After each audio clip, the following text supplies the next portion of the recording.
Hola, buenas a todos.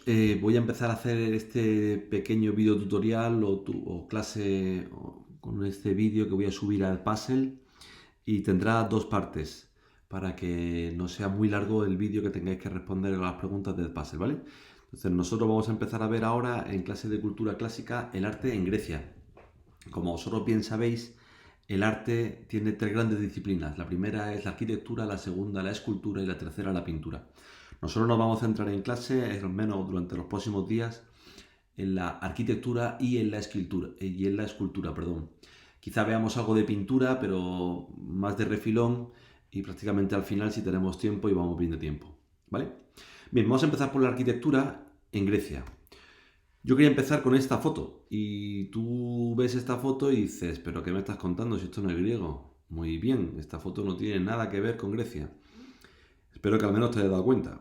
Pero esta fotografía que es sobre las pirámides de Egipto, las pirámides de Gizeh, a mí me sirven porque como veis bien al final aquí en esta imagen se ven algunas personas que están cerca de las pirámides. Y me sirve sobre todo para que veáis el tamaño descomunal que tienen las pirámides de Gizeh, este complejo de las pirámides de Gizeh, que es realmente gigantesco, es una cosa brutalmente gigantesca de tamaño, ¿no? En comparación con lo que es el ser humano, ¿no? Y uno puede pensar, ¿qué sentido tiene realmente para construir ni más ni menos que un enterramiento para que se sea enterrado el faraón, tal coloso de piedra? Y la realidad es que tiene poco sentido a nuestros ojos, porque quizá a los ojos, bueno, quizá no, seguro, a los ojos de ellos era muy importante darle un buen enterramiento al faraón, no solamente para que no fuera expoliado, para que no fuera robado todos esos tesoros con los que se enterraba el faraón, sino porque el faraón representaba a la divinidad, representaba al hijo del dios Ra, y por tanto era muy importante ese tránsito del faraón de una vida a otra. Además, el faraón se acompañaba también de su esposa, con la que era enterrado. Pero como estáis viendo, en el fondo es muy desproporcionado respecto a su función. Su función es un enterramiento regio, faraónico si se quiere, pero brutalmente grande, ¿no? A diferencia de Egipto tenemos Grecia. Aquí veis el Partenón en la ciudad de Atenas, que es el templo más importante de Atenas, en honor a la diosa Atenea, a la que diosa protectora de la ciudad, en donde veis que efectivamente las medidas son grandes, porque son edificios de altura, de 20-30 metros de altura, pero como veis no es la cosa aquella terrible, ¿no? Estoy viendo, oye, aquí hay un chaval con las... Qué feo, tío, no me había fijado. Bueno, en fin. Como veis las proporciones, voy a pasar la foto. Como veis las proporciones son proporciones mucho más al tamaño del ser humano. Son proporciones mucho más pequeñas, la verdad. Siendo grandes, pero son más a la escala del ser humano. Y esta es la primera característica que yo quería decir sobre el arte griego. El arte griego se va a hacer en función a una serie de cálculos y de medidas en donde tiene que ver las matemáticas, pero va a ser a una escala mucho más pequeña, mucho más a escala humana.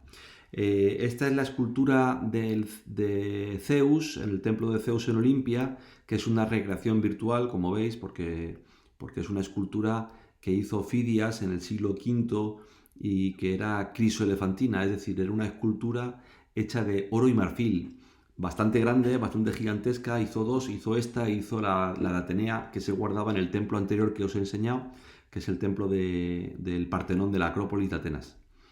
Esta, esta figura, perdón, esta figura, el coronavirus, esta figura ya no existe y el templo tampoco, como lo veis ahí, es una recreación. Pero lo que quiero deciros en el fondo es que el templo no servía ni más ni menos que para guardar la escultura del dios al que estaba encomendado el templo. No era un lugar de culto, no era un lugar de celebraciones religiosas, porque todas esas celebraciones religiosas, toda esa liturgia, todos esos sacrificios se hacían en el exterior de los templos. Los sacrificios que se hacían en Grecia se hacían no en el interior de los templos, sino en el exterior, en la parte de fuera. Aquí tenemos una vasija en el que se aprecia perfectamente ese sacrificio, ¿no? Ese sacrificio en honor a los dioses que el pueblo griego hacía. Esta es una foto del templo dórico de Poseidón en la polis de Paestum que nos sirve, ¿no? ve una foto como esta, inmediatamente le llama la atención varias cosas. Uno, que tiene muchas columnas y dos, el cuadro amarillo que yo he puesto. Muy bien, eso es lo más importante. Pero yo quería hablar de esta fotografía con lo siguiente, ¿vale? Y es lo primero una concepción escultórica, porque están pensados para ser vistos desde fuera, mientras que el interior está pobremente articulado, pobremente decorado. Era la casa del dios, ¿vale? Y estaba la escultura y punto. Todo lo que veis aquí son columnas que recorren todo el edificio. Dice el empleo de columnas como reminiscencia, como recuerdo de los bosques sagrados de épocas antiguas en Grecia, donde los cultos se hacían en esos bosques. Por lo tanto, aquí las columnas tienen también ese simbolismo. Pero si tuviéramos que dividir la estructura del templo, veríamos que tiene una columna y luego una estructura de encima, ¿vale? Soportada por esta viga, ¿vale? Que se llama arquitrabe y que ya veremos más adelante. Y luego aquí, pues digamos que es el techo, ¿no? Que es un tejado a dos aguas, que se llama así, que está inclinado hacia los dos lados, un tejado a dos aguas que en cada fachada, en esta y en esta de aquí atrás, que es simétrica, lo que se encuentra son decoraciones escultóricas, ¿vale? Por tanto, esto es el frontón y lo que está dentro pintado de amarillo es el tímpano. Esto es una acrótera, ¿vale? Que son esculturas verticales con motivos florales o vegetales o básicamente esas dos, aunque puede haber más, ¿vale? Y como veis, pues está levantado todo el edificio sobre una serie de peldaños, en concreto 3 peldaños que están aquí, ¿vale? Que lo integran de forma armónica en el lugar de emplazamiento. Esto que hemos visto antes, esta diapositiva que antes ha colado, pero que ahora os enseño, es porque vamos a ver el arte, y el arte que vamos a estudiar sobre todo es el arte griego. No el prehelénico, que hemos visto nosotros también, ¿no? De la cultura cretense y micénica, la civilización cretense y micénica, que son anteriores a la civilización griega. Y nosotros vamos a centrarnos en este periodo, que es el periodo del arte griego, que tiene 4 etapas: arcaico, clásico, posclásico y helenístico. Nosotros nos vamos a centrar en el clásico, que es el siglo V. El siglo V es un siglo súper importante, y en concreto en la ciudad de Atenas, porque será uno de los momentos en la historia de la humanidad donde se reúna una enorme cantidad de filósofos, matemáticos, científicos, literatos, de una gran cantidad de genios que tendrán una importantísima relevancia, queda un poco mal, una relevancia importantísima a lo largo de la historia por todo lo que nos han dejado como cultura, ¿no? Ahí es Platón, ahí es Sócrates, los principales científicos griegos son de esta época.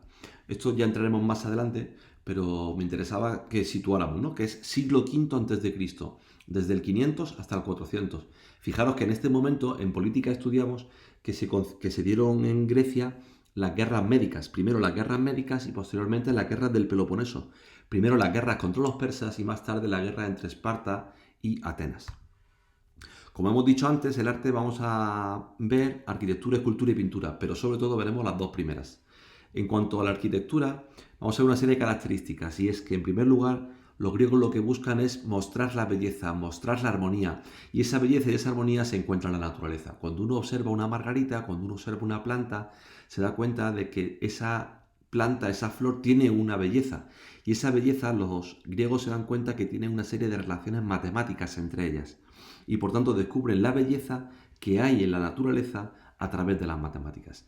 Esta belleza y esta armonía es la que ellos, utilizando las matemáticas, van a querer emplear también en su arte, en concreto en la arquitectura, también en la escultura.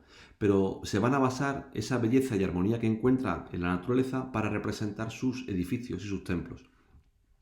Como hemos dicho al principio del todo, con la comparación con los egipcios, la proporción que ellos van a encontrar, que ellos van a buscar, mejor dicho, para que haya belleza y armonía, es una proporción en relación al hombre. Es decir, el hombre es utilizado como la medida. Y el canon de belleza y armonía está en función del ser humano. Si yo ahora mismo os digo que os pongáis con los brazos en cruz, pues todos como muy tontos os pondréis con los brazos en cruz. Muy bien, ¿ya estáis todos? Fenomenal. Entonces, si cogéis y os ponéis con los brazos en cruz, desde la punta del dedo índice de la mano derecha hasta la punta del dedo índice de la mano izquierda, si lo midierais sería vuestra altura, porque el ser humano está armónicamente puesto con una serie de medidas que son proporcionales y que generan belleza y armonía. Esa es nuestra altura. Si cerráis el puño y lo ponéis junto a vuestro pecho, desde el puño cerrado hasta el codo, lo que tendríais es la anchura de vuestra cintura. Bien, habría muchos más detalles que podríamos comentar y que resultarían graciosos, pero la realidad es que el ser humano también está proporcionado. Esto lo descubren los griegos y lo que van a hacer es hacer sus edificios, sus templos, poniendo al hombre como la medida, ¿vale? Y lo veremos también más en concreto sobre la escultura, porque esto es interesante. Por tanto, buscan la belleza, buscan la armonía y la encuentran tanto en la naturaleza como en el canon del cuerpo humano. Además, van a utilizar una serie de refinamientos ópticos. Los griegos dominan la óptica y saben que el ojo, la visión, no se engaña. A veces el ojo nos engaña. Y a pesar de que ellos van a hacer unos templos con una serie de características y todo perfectamente al milímetro, a veces rompen sus reglas para que nuestro ojo vea la belleza que tiene el templo rompiendo una serie de normas. Lo vamos a explicar un poco más adelante. Bueno, lo voy a explicar ahora mismo. Ahora lo explico. Voy a explicar primero que el templo, los templos, en general la arquitectura es una arquitectura arquitrabada, ¿vale? Tiene esa viga que recorre todo el edificio justo encima de las columnas, sobre la cual se asienta el frontón y da una sensación de equilibrio y serenidad a los templos, ¿vale? Y los materiales que van a utilizar pues es arenisca, es caliza y mármol. Lógicamente el mármol es más caro y será utilizado en los templos que tengan una mayor riqueza, fundamentalmente en Atenas, que fue la capital de la Liga de Delos, como bien sabéis, en las guerras del Peloponeso. Por tanto, consiguió muchísimo dinero del resto de las polis y hizo templos muy ricos y embellecidos con todo tipo de mármoles, ¿vale? Esto va a pasar en algunos templos, pero bueno, fundamentalmente arenisca, caliza y mármol. Los muros tienen fuertes colores, van a ser pintados sobre todo la parte del arquitrabe y del entablamento, con colores azules, rojos, dorados. Y para diferenciar un estilo artístico en la arquitectura griega de otros, lo vamos a hacer a través de sus columnas. Existen órdenes en las columnas, según un canon. Y ese canon indica que hay tres tipos de estilos: el dórico, el jónico y el corintio. Como veis, las tres columnas son distintas. El dórico es más antiguo y es más bajo. El jónico es posterior y tiene mayor altura, pero es superado por el corintio, que será más tardío y tendrá una mayor altura. Lo explicaremos más adelante, ¿vale? Pero ahora mismo me interesa que veáis las columnas en el dórico, en el jónico y en el corintio. En el dórico se asienta sobre una gradería, sobre 3 peldaños, del cual del último, del estilóbato, arranca una columna. Toda esta columna se le llama fuste, el fuste de la columna, ¿vale? Luego llegamos aquí a una especie como de almohada sobre la cual se asienta ese arquitrabe que recorrería todo el edificio, ¿vale? Todo el edificio tendría una viga así. Y luego ya llegamos al friso, que tiene los triglifos y las metopas, y por último el frontón con el tímpano aquí, ¿vale? El jónico y el corintio son bastante parecidos porque, a diferencia del dórico, el jónico tiene una basa y el corintio también. Y el dórico no. Tienen basa, fuste y capitel, que son las tres partes de una columna. Basa, fuste y capitel. Sin embargo, el dórico solo tiene fuste y capitel, no tiene basa. Como veis, es mucho más estilizada la columna. La columna jónica y corintia es más estilizada. ¿Por qué es más alta la columna del dórico? Porque el diámetro, es decir, lo que mide la columna en el dórico se multiplica por 6 y te da la altura. En el jónico, su diámetro se multiplica, creo recordar que son por 8 y te da la altura, o por 9. Y en el corintio se multiplica por 10 y te da una altura mayor. Pero como veis, el dórico, el jónico y el corintio tiene capiteles distintos. Un capitel, otro capitel y un tercer capitel. La estructura es más o menos similar, pero es lo que te diferencia un templo de otro. Serán templos dóricos, jónicos o corintios en función de sus columnas. ¿Vale? Llegamos así a las correcciones ópticas que os he comentado antes. Estas correcciones ópticas pues se basan en el énfasis, en que tiene un estilóbato curvo, ¿vale? Ahora en la siguiente diapositiva lo vais a ver más claro porque lo voy a explicar mejor. Y por último, que se da una cierta austeridad a los elementos decorativos, ¿vale? Estas son características generales de la arquitectura. En esta diapositiva de aquí veis las correcciones ópticas que se hacen. Las columnas, el eje de la columna está inclinado hacia el interior, ¿vale? Todas menos las dos centrales, que están directamente bien puestas, ¿vale? El espacio intercolumnial entre columna y columna es más estrecho en los extremos que en el centro, ¿vale? Pero además, en el centro las columnas tienen un énfasis, es decir, han sido ensanchadas para dar mayor sensación de belleza. Por último, las columnas que están en el exterior, esta y esta de aquí, el énfasis es mayor. ¿Por qué? Pues porque al recibir la luz solar, estas columnas, al darle el sol, nuestra sensación óptica al verla es que como le da el sol, son más delgadas. Y por tanto, si fueran del mismo grosor que el resto de las columnas, se vería extremadamente delgada y débil. Por eso los griegos le dieron una mayor anchura, ¿vale? Junto a eso, junto al eje de las columnas, al espacio intercolumnial, al ensanchamiento del énfasis, lo que vamos a ver es que hay un abombamiento tanto en el arquitrabe, que es esta pieza de aquí, ¿vale? Como en el graderío, sobre todo en el crepis, en lo que se llama el estilóbato, que es el último peldaño. Está curvo, es decir, desde esto está más bajo y esto está más levantado. Digamos que está combado, ¿vale? Está combado. ¿Por qué? Porque si tú te pusieras enfrente del templo y miraras al templo, si no tuviera esta serie de correcciones ópticas, la sensación que te daría es que el templo se te está viniendo encima, se te va a caer.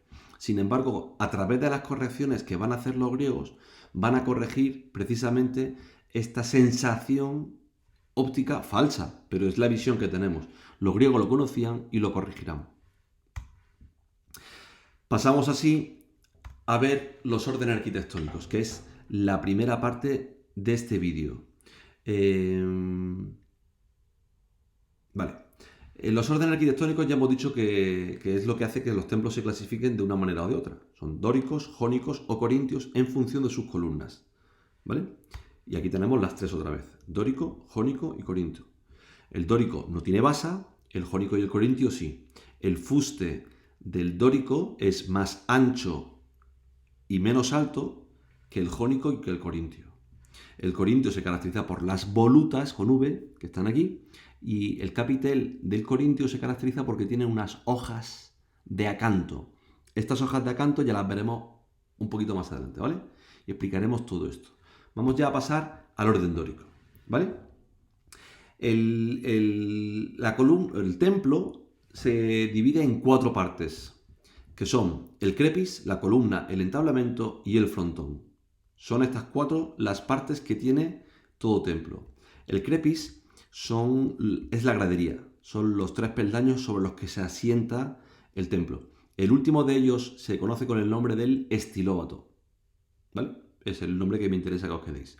La columna arranca del estilóbato, aquí está cortada la sección para que me quepa la fotografía, pero como veis tiene una serie de acanaladuras aquí, una serie de aristas, ¿vale?, que recorren toda la superficie de la columna, ¿vale? Y esto sería el fuste, todo esto es el fuste. Llegamos al capitel, que está compuesto, esta almohada que está aquí, que une la columna con el entablamento, ¿vale? Pues se llama ábaco y equino. Son las dos partes del capitel dórico. Así pasamos al entablamento, que está compuesto de cornisa, de friso y de arquitrabe. El arquitrabe es esta viga que estaría aquí, que recorrería todo el edificio, ¿vale? Que habitualmente suele estar sin decoración. Luego tenemos el friso, que está compuesto, que es como esta superficie que hay aquí encima del arquitrabe, que está compuesto de triglifos y metopas. En las metopas se hace la decoración escultórica y se ponen ahí pequeños relieves. Triglifos y metopas tenemos aquí en el friso. Por último tenemos la cornisa, que es esto que está aquí, ¿vale? Y por encima del entablamento lo que encontramos es el frontón, que tiene, sobre todo, me interesa, el tímpano, que es este espacio interior triangular que está aquí, que cuando hemos visto el templo de Poseidón en Paestum aparecía pintado de amarillo, ¿vale? Fácil. Orden dórico. Crepis, columna, entablamento y frontón, 4 partes. El crepis está formado por los 4 peldaños, el último de ellos se llama estilóbato. La columna está formada por el fuste y el capitel a su vez por el ábaco y el equino. El entablamento tiene arquitrabe, friso y cornisa. Y el frontón encontramos el tímpano. ¿Vale? Bien. ¿Estos nombres hay que sabérselos? Pues estos que os estoy diciendo, sí. ¿Vale? Aquí tenemos algún detalle más que es más de lo mismo. El crepis es la gradería, ¿vale? Estos que están aquí, y el estilóbato es el escalón superior. Luego tenemos la columna estriada con estas aristas que están aquí, ¿vale? Que es lo que se llama el fuste. Luego viene el capitel, que está formado por el ábaco y por el equino.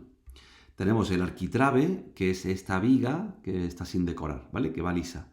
Luego tenemos el friso con los triglifos y las metopas. Y por último la cornisa. Bien, el friso está dividido en triglifos, que son 2 glifos en el centro y 2 medioglifos en los extremos. ¿Vale? Aquí se ve mejor. Tienes un glifo y otro glifo completo. Y 2 medioglifos en los extremos. Por tanto, 3 glifos. Por eso se habla de triglifos. ¿Vale? Y luego está también las metopas, que es la pieza rectangular lisa o con relieves. Las metopas irían aquí. Son decoraciones escultóricas. ¿Vale? Triglifos y metopas. Muy bien. Las columnas al principio se hacían de una sola pieza de piedra, pero con el paso del tiempo decidieron hacerlas por tambores. Aquí se ven unos cortes, ¿vale? Que primero hace una parte, la encajan, la ponen encima de la otra, la grapan con unas grapas metálicas, con una espiga metálica en el interior y lo van fijando, ¿vale? Y luego está, aquí tenéis las 20 estrías que cogemos la columna y la partimos por la mitad, y la cortamos y lo viéramos desde arriba, veríamos esto, que tiene 20 estrías, cada arista es una estría, ¿vale? Que es una arista viva, ¿vale? Muy bien, pues aquí tenéis una información sobre esto, ¿vale? Aquí tenéis pues el estilóbato, o sea, el crepis, la columna, con el fuste y el capitel, ¿vale? Con las acanaladuras que tienen aquí, el ábaco y el equino, el arquitrabe, triglifos y metopas, triglifos, metopas, triglifos, metopas, triglifos, metopas, hasta el infinito, ¿vale? Hasta dar la vuelta al edificio completo. Triglifo y metopas, ¿vale? Cada lateral solía contar una historia con esas metopas. Pues una gigantomaquia, una centauromaquia, la guerra de Troya, ¿vale? Lo que fuera, una titanomaquia, contaban historias. Aquí vemos una acrótera, ¿vale? Y aquí ya el frontón con el tímpano, ¿vale? Y esta sería una sección distinta ¿cómo se llama? Del templo griego, ¿vale? Esto sería el dórico. El jónico. El jónico igual tenemos lo mismo, un crepis, crepis, columna y el entablamento. Y el frontón o friso iría arriba, ¿vale? Perdón, frontón y tímpano iría arriba. Ya no lo voy a decir más, pero que sepáis que también está ahí arriba y es la cuarta parte. Frontón, entablamento, columna y crepis. Vale. Ya vemos, viendo la columna, que hay una basa, que tenemos la basa, el fuste y el capitel. Basa, fuste y capitel. La basa tiene 3 partes, 2 partes realmente. El toro y la escocia. El toro es la parte que tiene cóncavo, que tiene la curva cóncava, ¿vale? Que está tanto arriba y abajo del toro. Del toro de la Escocia, ¿vale? Que es convexa, ¿vale? Son esta serie de pliegues que hay aquí, sobre los cuales se levanta ya el fuste. El fuste, ¿vale? El fuste arranca, sigue, hasta que llegamos al capitel. Que lo que tiene el capitel, pues son las volutas. Aquí hay unas ovas, que son estos dibujitos que están aquí. Bueno, estos elementos que están aquí en medio y los veremos más adelante, en la siguiente diapositiva con más claridad. Aquí hay una almohadilla en el capitel antes de pasar al arquitrabe, ¿vale? Que el arquitrabe lo que tiene son 3 platabandas. Son 3, en vez de ser liso, tiene uno que está más hundido uno que está más hundido, sí. Esta otra platabanda sobresale respecto a esta y esta tercera platabanda sobresale respecto a las 2 anteriores. Digamos que están en voladizo, están separadas hacia afuera, ¿vale? Estas platabandas forman el arquitrabe. Tenemos el friso que va corrido, ¿vale? Con el dentículo, puede tener gotas, pero en fin, dentículo, que en principio va liso. Y aquí arriba pues tenemos ya el frontón y el tímpano, ¿vale? Aquí tenemos lo mismo. Aquí se ve el crepis con el estilóbato, que es el escalón de arriba, la basa, el fuste y el capitel, ¿vale? El arquitrabe y el friso. Bien, pues esto es. En el jónico y en el corintio no hay éntasis, no hay ensanchamiento, ¿vale? No hay ese ensanchamiento que hemos visto al principio, no hay éntasis. El éntasis se va a dar en el jónico, perdón, en el dórico, ¿vale? Antes hemos visto que había, si cortáramos ¿cómo se llama? Si cortáramos la columna y viéramos su sección, veríamos que ya no hay 20 aristas, sino 24. Y ya no son picudas, sino que están redondeadas, ¿vale? Que son esas acanaladuras, esto que vemos aquí, esas rayas que vemos ahí, ¿vale? Pues son estas, ¿vale? Son estas 24. Y son más suaves que las estrías de la columna dórica, ¿vale? Aquí aparece el diámetro de la columna, ¿vale? Se multiplica por 9. Y al multiplicarse por 9 te da la altura, ¿vale? La altura del edificio. La altura de la columna, que hombre, te va a dar la altura del edificio. Hombre, tienes que sumarle el entablamento y el frontón. Pero bueno, básicamente es esto, ¿vale? Aquí tenemos esta diapositiva donde se ve más claramente el estilóbato, el toro, la escocia y el toro, ¿vale? Son cóncavos con beso cóncavo, ¿vale? Y aquí arranca ya la columna, el fuste de la columna, con esas acanaladuras que veis ahí, ¿vale? Llegamos al capitel, que tiene pues las volutas y las ovas. Llegamos al arquitrabe, que tiene las 3 platabandas, que son estas. Tenemos el friso, que suele ser friso corrido, que puede ser liso o puede estar decorado, con decoración escultórica, ¿vale? Son esculturas. ¿Qué tamaño puede tener esa escultura? Pues 1,5 metros. Estas esculturas pueden tener 1,5 metros de alto, ¿vale? Porque están también a 12 metros de altura o a 15 metros de altura, ¿vale? Y luego ya tenemos el frontón y el tímpano y aquí esta acrótera. Aquí tenemos una gárgola muy simpática, ¿vale? Pero como veis está todo pintado de rojo, azul, dorados, ¿vale? A lo largo de todo el edificio. Mantiene una unidad, o sea que no son templos sin pintar, no son templos como los nosotros ahora mismo, sino que estaban pintados con una fuerte ¿cómo se diría? Una fuerte escala cromática de azules, rojos, dorados, ¿vale? Bien, esto es el jónico. Y por último vamos a ver el corintio, el orden corintio. El orden corintio, lo que caracteriza al corintio es muy parecido al jónico, ¿vale? Porque tiene igual el estilóbato, aquí tiene la basa, con el toro y la escocia, las acanaladuras igual, las 24 acanaladuras, pero el capitel es distinto. El capitel está hecho con hojas de acanto, como si fueran hojas de plantas, ¿vale? Aquí tenemos pues, ¿vale? Pues toda esta decoración que está aquí de hojas de acantas, ¿vale? Estos serían los caulículos, perdón, y ya sobre esto se colocaría directamente el arquitrabe y el friso, ¿vale? Y encima iría ya el frontón con el tímpano. Este sería el corintio. Otra vez, por aquí tenemos las gradas, crepis, con el último peldaño que es el estilóbato, tenemos la basa, el fuste, el capitel. El arquitrabe también va con platabandas, el friso que suele ir liso, y luego ya la cornisa, el frontón, ¿vale? Vale, pues igual, estos son las mismas características que ya hemos visto. Quiero decir que tampoco me parece que tenga mucho más correcciones, ¿no? El énfasis central, pues ya hemos dicho que tampoco tiene, ¿vale? Aquí, pues, vemos lo mismo, ¿no? La sección de la columna, ¿vale? La sección de la columna, que ya está, que es esto. Y el ancho de la columna es 10 veces, ¿vale? La altura de la columna es 10 veces su diámetro.